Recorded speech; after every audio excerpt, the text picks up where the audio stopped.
Au nombre des réformes dans le rang de certains établissements privés pour le compte de cette année scolaire figure l'adoption d'une nouvelle orientation horaire.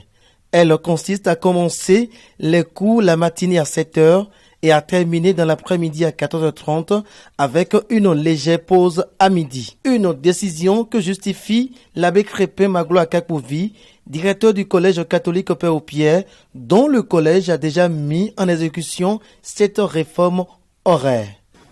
On voit que quand ils sont là, du matin au soir, ils sont fatigués. D'ailleurs, on est en contexte APC. En contexte APC, c'est la participation de l'élève qui compte. Mais s'ils sont fatigués, ils ne peuvent pas participer. C'est vrai qu'il y a la pause de 12 heures jusqu'à 15 heures, mais au cours de cette pause-là, ils sont livrés à eux-mêmes. Mais c'est après étude. Après étude de nos résultats et du contexte éducatif, des résultats et puis de la situation géographique aussi de nos apprenants, leur lieu de provenance. C'est tout cela qui nous a fait prendre cette décision-là. Bien accueilli dans le rang des parents d'élèves, Sébastien Corsi-Dagnon souhaite sa généralisation non seulement dans le milieu scolaire, mais aussi au sein de l'administration. Le premier jour que j'ai appris ça, j'ai applaudi, j'ai dit c'est très très important que tu vas rester dans Goslo avant de rentrer à la maison à 21h30, à 20h, des fois à 22h. Il y a assez de bouchons sur notre voie, mais maintenant à 14h30, au plus grand tard, dans une heure, tu es déjà à la maison.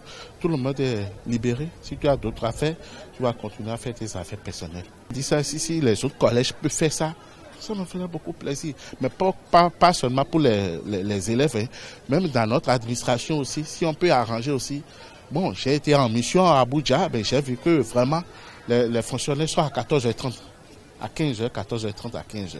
Si on peut arranger ça aussi, si on peut voter ça à l'Assemblée aussi, pour les personnels peuvent sortir aussi à 14h30 ou bien à 15h, ce serait bon. José, élève, trouve que ce nouveau système est bien mieux que l'ancien qui les contraignait à passer toute une journée dans les établissements scolaires. Ouais, le système, c'est rapide, quoi. On sort vite pour pouvoir apprendre et se reposer. D'abord, le programme, c'est que lorsque moi je sors de l'école, je vais me coucher pendant 2 heures, puis je me mets à m'apprendre, quoi. La réforme horaire ne doit pas être une décision prise pour naviguer à vue. Les acteurs des écoles doivent voir les contours, les aspects de ce nouveau mode horaire pour que cela ait un impact positif sur la qualité de l'enseignement donné, ce qui aboutira à de bons résultats dans le rang des apprenants à la fin de l'année.